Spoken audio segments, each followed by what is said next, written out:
Je suis sorti avec beaucoup de filles dans ma vie. Mais quand j'ai enfin rencontré Megan, je croyais avoir trouvé la parfaite petite amie. J'étais à la fac à l'époque et j'ai rencontré Megan à la bibliothèque. Nous nous sommes remarqués l'un l'autre de l'autre bout de la pièce et ça a été le coup de foudre. Elle était si drôle et belle. Elle avait de longs cheveux bruns et bouclés et des yeux verts pétillants. Quand je l'ai invitée à sortir et qu'elle a dit oui, je n'arrivais pas à y croire. Nous avons commencé à sortir ensemble et je me suis rendu compte à quel point mes précédentes relations avaient été horribles. Il était toujours facile de parler avec Megan et elle n'était jamais jalouse comme les autres filles. Elle me laissait aussi passer du temps avec mes autres amis. Elle n'était pas comme ces autres filles qui restent collées à vous à chaque instant. Je pensais être chanceux. J'avais trouvé la parfaite petite amie. Ou du moins, je le pensais.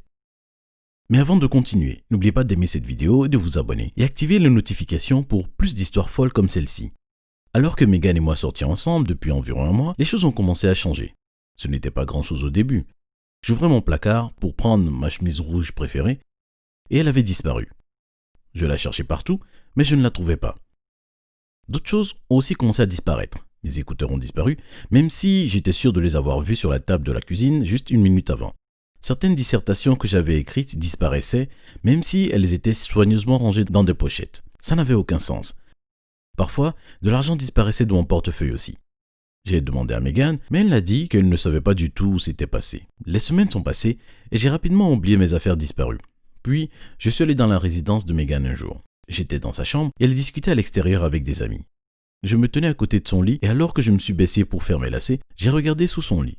Ce que j'ai vu m'a coupé le souffle. Toutes mes affaires disparues étaient là. Ma chemise préférée, mes écouteurs, mes dissertations, mon argent. Comment ça avait bien pu arriver là? Pourquoi Megan les avait-elle? Quand Megan est rentrée dans sa chambre, je lui en ai parlé. « Pourquoi as-tu toutes mes affaires ?» ai-je demandé. « Je n'en ai aucune idée » a répondu Megan. « Peut-être que quelqu'un les a trouvées et les a mises là. Peut-être que quelqu'un essaie de me faire porter le chapeau. » Elle s'est montrée effrayée et craignait que quelqu'un n'essaye de ruiner sa vie. Étant l'idiot compatissant, j'ai tout de suite essayé de la rassurer en lui disant que tout allait bien. Ce qu'elle disait n'avait pas vraiment de sens, mais j'avais confiance en Megan, alors j'ai oublié les affaires disparues. Vous vous souvenez que je vous ai dit que Megan me laissait avoir du temps pour moi? Eh bien, au bout de quelques semaines de relation, tout a changé.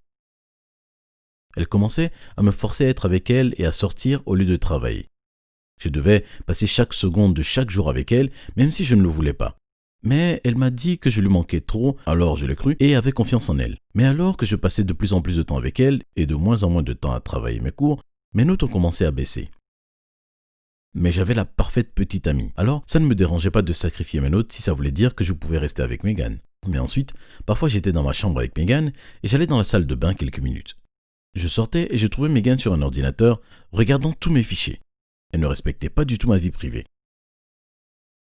Mais quand je lui demandais ce qu'elle faisait, elle me disait qu'elle recherchait seulement quelque chose sur Google, alors je laissais passer. En tant que couple, nous nous envoyons des photos sur nos téléphones et je lui envoyais des grimaces et des photos embarrassantes que je préférais voir rester entre nous. Mais ensuite, Megan en faisait des captures d'écran, plaisantant qu'elle les utiliserait pour me faire du chantage. Je le prenais aussi à la rigolade, mais j'étais loin de savoir de quoi elle était capable. Puis une nuit, il est arrivé quelque chose de très effrayant. Je dormais dans mon lit et j'ai cru entendre un bruit. Je me suis réveillé, mon cœur battant très vite, et j'ai vu Megan assise sur ma chaise qui me regardait. J'étais tellement surpris que j'ai crié. Je me suis penché pour allumer la lumière, et quand je me suis retourné, elle était partie. J'en ai parlé à Megan, mais elle a dit que j'ai dû rêver. Ça m'avait semblé si réel, mais à nouveau, je lui ai fait confiance et j'ai laissé passer. Puis il s'est passé quelque chose qui était vraiment étrange. J'allais en cours à pied avec quelques amis et les gens se sont mis à me regarder étrangement et à rire et à me montrer du doigt. Je n'avais pas la moindre idée de ce qu'il se passait. Puis l'un de mes amis a pris son téléphone et a hurlé. Une personne anonyme avait posté toutes mes photos embarrassantes en ligne. J'étais mortifié. Mais la seule personne qui avait vu ces photos était Megan. Elle ne les aurait certainement pas publiées. Elle était ma petite amie. Elle m'aimait, n'est-ce pas? J'étais tellement confus, je ne voulais pas croire qu'elle en était capable. Où était passée la parfaite petite amie dont j'étais tombé amoureux à l'époque? Je voulais qu'elle revienne. C'était comme ces publicités à la télé. On vous montre un produit et ça a l'air si incroyable et intéressant. Mais quand vous le recevez, ça s'avère seulement être un truc qui n'a aucune allure. J'ai décidé que je devais en parler à Megan.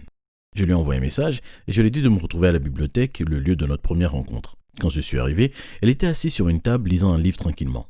Je me suis jeté sur elle et je lui ai demandé des explications sur les photos. « Comment c'est arrivé ?» ai-je demandé en colère. Mais Megan a gardé le silence et n'a rien dit. Je continue de lui poser des questions, mais elle me regardait avec le visage vide de toute expression. « Pourquoi tu ne me réponds pas? Comment sont sorties ces photos ?» ai-je répété. À nouveau, je n'ai été confronté qu'à du silence. Puis Megan s'est levée et est simplement partie. Comme si je n'avais rien dit. Comme si tout allait bien. Comme si toute ma vie n'avait pas été gâchée par ces photos qui avaient fuité. Encore aujourd'hui, je me souviens de son regard vide et ça me donne encore des frissons dans le dos. Je ne comprenais pas ce qui se passait.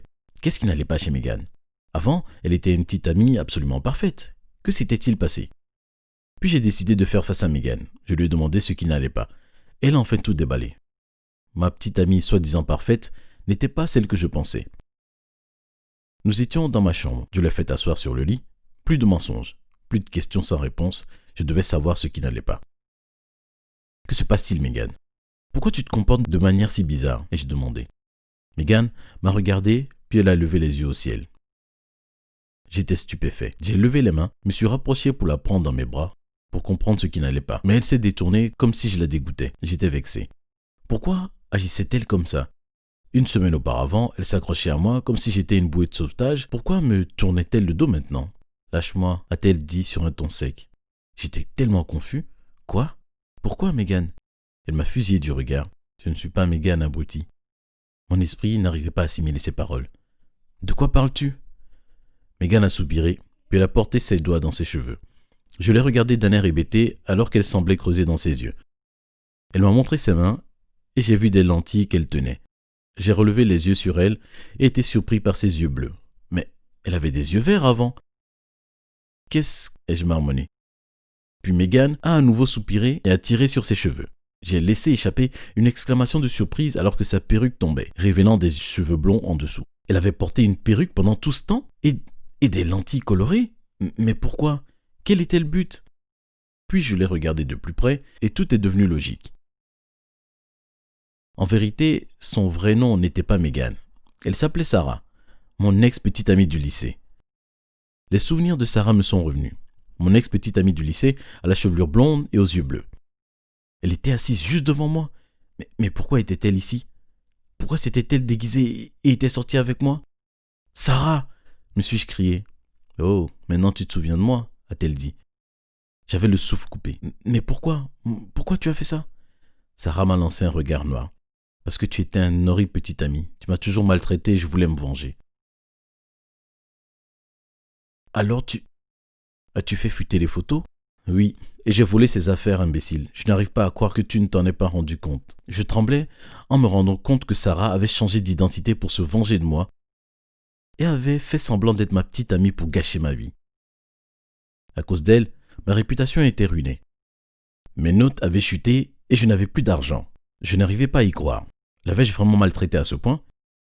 Étais-je vraiment une horrible petite amie? J'ai essayé de me souvenir de cette année de lycée où j'étais sorti avec elle. J'étais un homme différent à l'époque. J'étais certainement considéré comme le tyran du lycée. Je pense que j'avais été méchant avec elle parfois.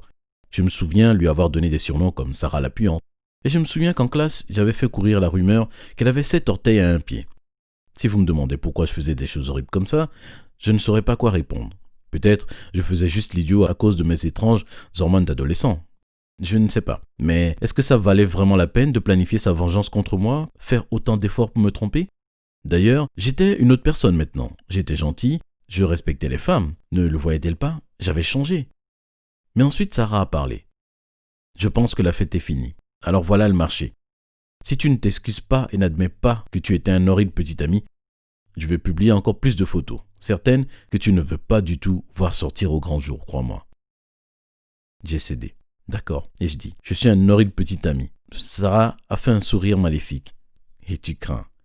J'ai soupiré et je crains. C'est tout ce que je voulais entendre. Elle s'est levée et est sortie de la pièce et je ne l'ai plus jamais revue. Enfin, pas en personne du moins. J'étais dans ma dernière année à l'université et je regardais les informations d'un jour quand j'ai vu le visage de Sarah apparaître à l'écran. Sauf que cette fois, elle n'était ni blonde ni brune, elle avait des cheveux noirs, de jais, et ils étaient coupés au carré. Elle portait aussi des lentilles de contact marron foncé. J'étais stupéfait par son apparence, mais rien ne m'a plus étonné que le présentateur quand il a dit qu'elle était en prison. Elle avait participé à un braquage de banque et avait volé plus d'1 million de dollars. La police l'avait arrêtée et elle passerait 6 ans en prison. J'étais un peu soulagé car je n'aurais pas à m'inquiéter de la revoir pendant 6 ans. Mais j'étais aussi triste de voir ce qu'elle était devenue. Elle était folle. Était-ce à cause de moi? Était-ce pour ça qu'elle se comportait si bizarrement? Est-ce que sa haine et sa vengeance l'avaient rendue folle? Et puis, j'ai commencé à avoir peur pour l'avenir. Que se passerait-il quand elle sortira de prison? Et si tout ce temps passé derrière les barreaux ne faisait que nourrir sa haine contre moi? Et si en sortant, elle voulait à nouveau se venger? Je ne sais toujours pas, je n'ai toujours pas revu Sarah.